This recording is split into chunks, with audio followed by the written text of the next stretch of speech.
Mr. President, nung mga nakaraang briefings po natin sa mga departments, nagkaroon po ako ng pagkakataon na i-discuss yung dynamics po ng ating 2026 budget. Nandito naman po ang ating kaibigan Secretary Recto. Kung di po ako nagkakamali, I did ask him about the consequences of the 6.7 trillion budget. Sir President, ang sabi sa atin ni Secretary Recto at the time, this amount will represent something like 22% of our GDP by 2026. Mr. President, tama po kaya ang aking pagkaka-recollect ng mga figures? 21.5% of our GDP, Mr. President. That is the exact figure. So halos ganun din po. Halos ganun rin. Halos pareho lang. Halos ang, pareho lang, Mr. President. Ang sabi niya, kung halimbawa 21.5 or 22% of the GDP, then our GDP will be at least 30 trillion pesos. Mr. President. Yeah. At naitanong ko rin po, Ginoong Pangulo, na kung ganito po kalaki ang ating budget, 6.7 trillion, magkano naman kako yung ating projected income? At ang pagkakaalam ko po, ang nasabi sa atin, Mr. President, ay about 5 trillion. Yeah. And leaving a deficit of 1.5 trillion pesos. Yes, Mr. President. To be exact is 4.9. Pero nasa 5 na rin, Mr. President. Ang ibig sabihin po, Mr. President, sa 1.7 trillion ay this is about 142 billion per month. 4.7 billion per day. Nautang natin 197 million bawat oras. Yes, Mr. President. Pero dahil sa kakulangan po ng oras noong panahon na yon, Sir President, hindi ko po masyadong naitanong at ngayon siguro baka I will be in a position to ask a few more questions. How do we manage to grow our economy by, let's say, an estimated 30 trillion pesos for 2026? Mr. President, Mr. Chair, kayo na po ang nagsabi kanina na kailangan maging granular tayo ng konti. Diba? So, paano po kaya? Sapagkat ang nangyari po sa ulat po na ating nabasa kamakailan lang, ang ating pong GDP sa third quarter ay halos 4% lang. Mula po dun sa forecast na 5.2%. Nakakabigla po sapagkat parang isang napakalaking dagok sa atin na ganun kababa lang ang entire output ng ating ekonomiya noong third quarter compared with the prior quarter, which is 5.5%. Tama po, Sir President? Tama po. Tama, Mr. President. Kaya po kanina I've been listening to the questions and interpellations of my colleagues, Mr. President. Talaga pong when we consider the finite resources of our government, talagang pagtatalunan, kanino ba dapat ibigay yung mas malaking parte ng budget para sa ganun ay malampasan natin ang napakalaking problema ng ating bansa. Kanina po, si Senator Kiko talagang very strongly ina-advocate niya talaga kung kinakailangan na bigyan po natin ng mas malaking budget ang agriculture. Tama naman po yun. Ngunit kung ang lahat po ng departamento ay ganoon ang kanilang gagawin at kukunti naman po yung ating budget, paano kaya yun, Mr. President? Sa business policy po kasi, meron silang tinatawag na Pareto Principle, otherwise known as Pareto Optimality. You will be in a position to satisfy one person that consequently will make another person sad. Ibig sabihin, pag dinagdagan mo yung agriculture, meron kang babawasan, baka mabawasan yung isa. Paano niyo po babalansihin yun? But, Mr. President, napaka-hirap at komplikadong pagbabalanse ho talaga. Tama ho kayo, Mr. President. Kasi kung titignan ho natin in Tier 2, parang sa dami hong pangangailangan po ng ating pamalaan, ay talagang iilan lang po ang nabibigyan ng allocation. So talagang pina-prioritize po, may plano po, inumpisahan natin sa Philippine Development Plan, and then from the Philippine Development Plan, ito po ay ibinababa na sa iba't ibang mga ahensya. So ano ho to, talagang dapat ho natin planuhin mabuti, strategically, kung ano po yung mga dapat nating unahin na i-address bilang isang bansa. At the same time, ano po yung mga bagay na kailangan natin para lalong lumaki ang ating ekonomiya. Mr. President, they say that the devil is in the details. Naitanong ko po kay Secretary Recto nung panahon na nagbe-briefing pa yung kanyang departamento. So para ma-achieve natin more or less ang 30 trillion output ng ating economy, he suggested that we should grow as fast as we can. As a matter of fact, I recall he said, maybe we should grow at 7.5%. Mr. President, na-recall ko po kaya ng tama yun. Ang target ho natin next year, Senator Dante, is between 5 to 6%. Yun po ang ating target.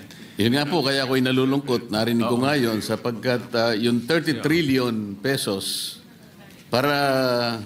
trillion pesos para po yun ay ma-achieve natin, kailangan natin talagang maiangat ang ating ekonomiya ng mas mabilis kaysa dun sa ating pagpupunyagi na mapanagutan ng ating mga utang. Mas mabilis dapat yung pagsulog ng ekonomiya. Kaya sabi ni Secretary Recto, at least 7.5% or even more. Ngayon po, Mr. President, talagang ako po ay nalulungkot kung paano natin gagawin. Sumadsad po yung ating ekonomiya at 4% itong nakaraang quarter.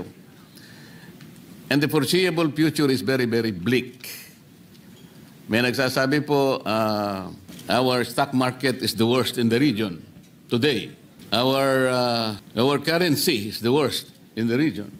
And then may nagsasabi pa po, foreign direct investment dropped by more than 40%. So with this bleak scenario ahead of us, yung sinasabi po ninyo, Mr. President, na mga headwinds na maaaring magpabagal pa sa pagsulong ng ating ekonomiya. Nakakatakot po ang lahat ng ito. Kaya, paano po kaya natin gagamitin ang ating mga granular analysis dito? Like for example, at 6.7 trillion pesos, Mr. President, gaano po kaya yung idadagdag sa ating per capita GDP? Dapat meron po tayo kahit papanong estimates. The balancing act is there, but the details must also be presented. Kahit papaano ay makita po natin kung tatama o hindi. Kasi po, nung isang araw, bumisita po yung ambassador ng Australia sa aking opisina at sa aming pag-uusap. Napag-usapan po yung per capita GDP. Kamuntik na po ako nahulog sa aking upuan, Mr. President. Kasi ngayon ko lang po talaga tahasang nakita. As of 2024, the per capita GDP of Australia is $64,500 US. Mr. President, tayo po, 2024, magkano po yung per capita GDP in US dollars? So kung 4,500. 4,500 Narinig ko. US dollars, Mr. President. $64,500 per capita Australia. Tayo po'y 4,000. Malayo pa, Mr. President. Pero Mr. President, Pero yung purchasing power parity natin, so siguro times 2 niyan, 9,000 more. yes. And also, Mr. President, next year ho, maabot na ho natin yung upper middle income status. Kasi kulang na lang ho tayo ng $24, if I'm not, 20, kano?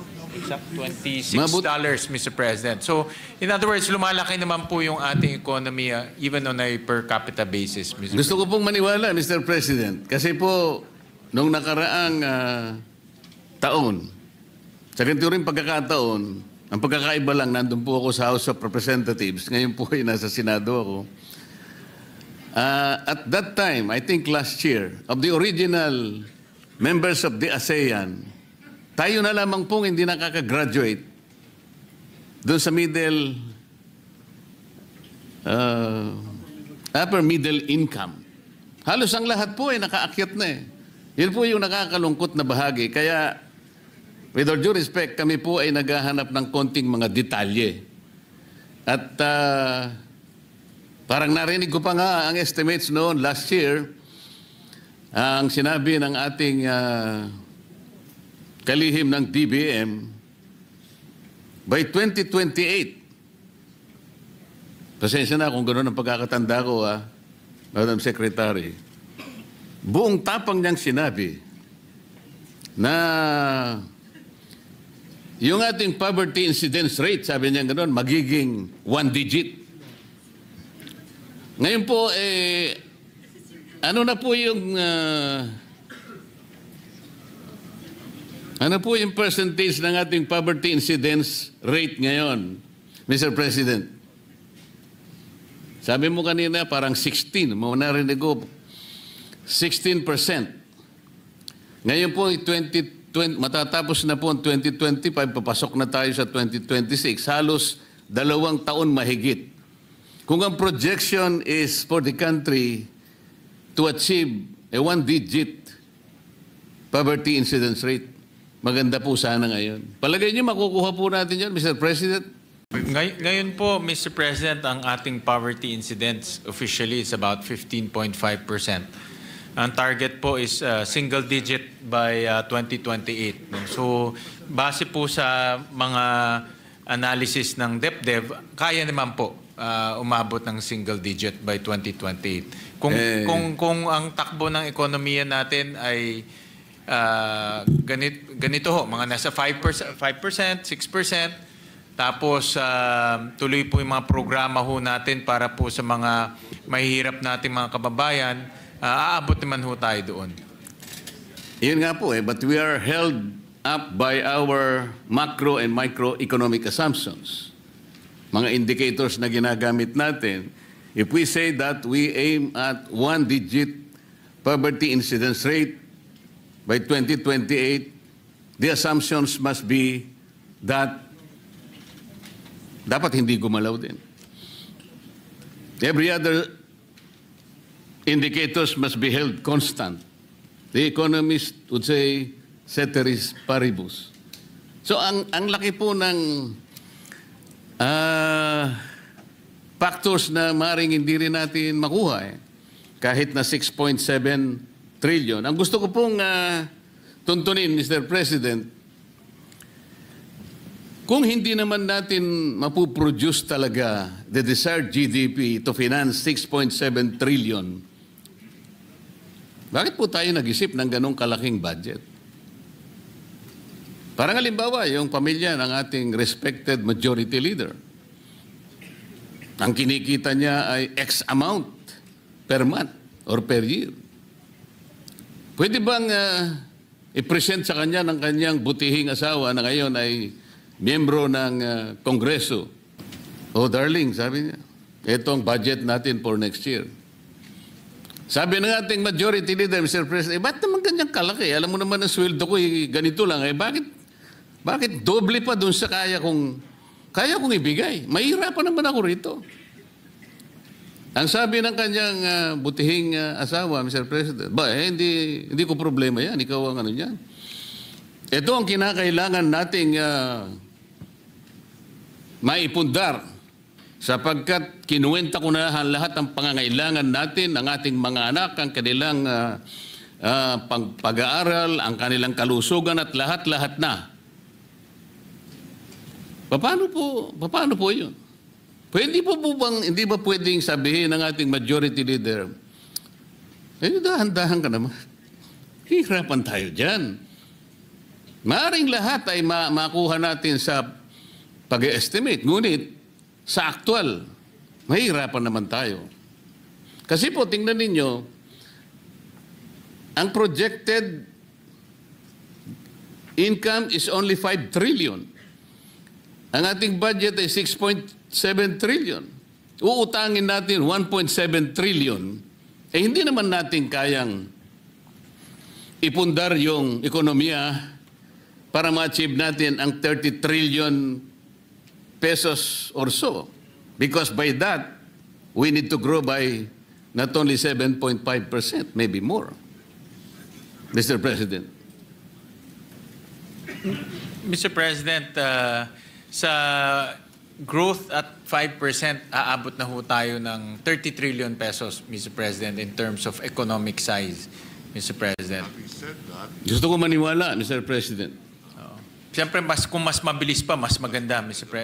mas maganda, Mr. President. ngayon ang mahalaga kung uutang tayo. Siguro po magagawa natin yun, Mr. President, kung pagtutulungan natin. Halimbawa po, gusto kong itanong po sa ating DepDep, yung pag-allocate po ng mga budget sa ating mga ahensya para sa ganun ay ma-promote naman ng mga industries na nag-ooperate sa ating economy. Di po ba meron kayong tinatawag na input-output table, Mr. President? Po, Mr. President. Gaano po kalaki yung ating input-output table Malaki yan. sa economy? Mga 64 sectors po, Mr. President. 64 sectors ang covered. Parang hindi po accurate kasi 64 by 64, Mr. President, to be accurate about it. kasi in the late 80s parang 200 by 200 po eh. Can you check your data? You might be referring to subsector. Yes, yun po yung subsectors, Mr. President. The entire economy. 24 Mr. by President. 240 by 240. Yung Okay, subsectors. that's more accurate. 245 by 245. Importante po kasi yun, Mr. President, because dun sa input-output table, makikita po natin ang mga industries that influence each other.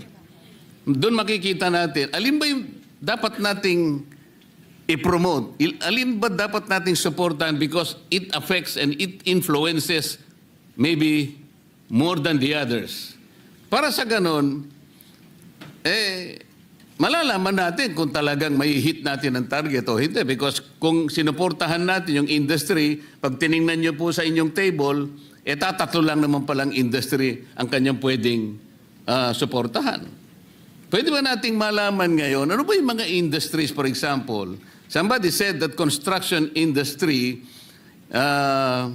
is the only one na parang bumagsak ngayon. Kasi nga, ang nangyari, siguro dahil nga sa iskandalong dinulot po ng flood control, medyo atubili ngayon ang lahat ng industry na may kinalaman sa public and private construction. Pati construction activities might be delayed, pati procurement. So, pati ang mamumuhunan dyan, ilan po ang mga industries na affected kung bumagsak ang isang industry kagaya ng construction industry? Ito po kasi yung dapat nating makita eh. Imbes na pinag-uusapan po natin ay kung ano-ano, wala naman po kaming nakikita kung saan papunta po yung perang ilalagay at ilang industry ang maapektuhan, and that industry will be able to capacitate or even influence the growth of another and vice versa. Wala po kaming ganong idea. And no one even presented para sa aming kaalaman, kahit na po siguro in general terms, para makikita po natin, and even in the matter of deciding where to invest our finite resources, the Senate will be guided, Mr. President. Tama ho kayo, Mr. President.